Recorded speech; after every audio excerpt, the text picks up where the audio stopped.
From Wall Street outside the New York Stock Exchange to the Empire State Building or Grand Central train station, where the message is clear. Free, free Palestine!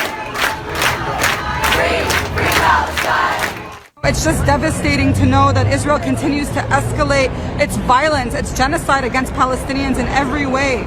But we know that the Palestinian people have been so resilient in the face of many invasions like this, and we hope that Palestine will continue to fight for their right to be free.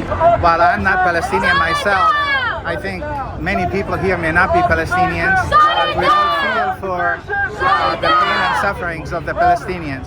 They're under occupations, they're under apartheid regime, and the whole world knows their sufferings. Unfortunately, there's double standards.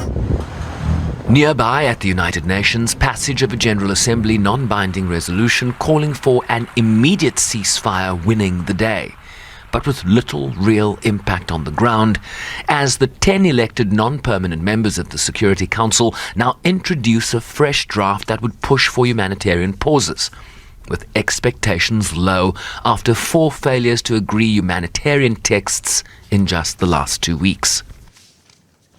As the international community, we must be united in calling for an immediate, comprehensive ceasefire. Humanitarian corridors should be open immediately so that aid and other basic services can reach all those in need. We call on all parties, to exercise restraint and for all states to desist from fueling this increasingly unjust war, including by supplying weapons to the parties. South Africa urges the United Nations to impose an arms embargo on all parties involved in this conflict, given the nature of the death and destruction we are witnessing every day. With 33 trucks carrying food, water and medical supplies entering Gaza over the weekend, the predictability of humanitarian aid remains problematic. Fuel for power and other requirements desperate, the scale of need only growing, as Israeli bombardments, coupled with a ground offensive, continues to expand. The humanitarian and human rights consequences will be devastating and long-lasting. Thousands have already died, many of them children.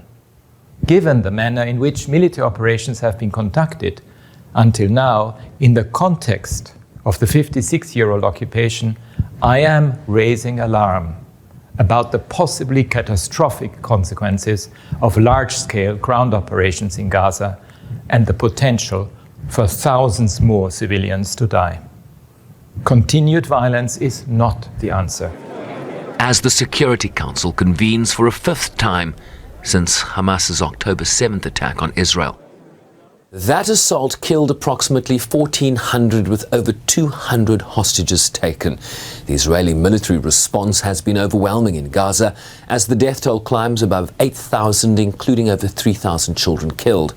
And while expectations of the Security Council agreeing a text remain low, agreement might itself offer little in relief given how key parties to this conflict have willfully ignored Council resolutions despite their legally binding nature.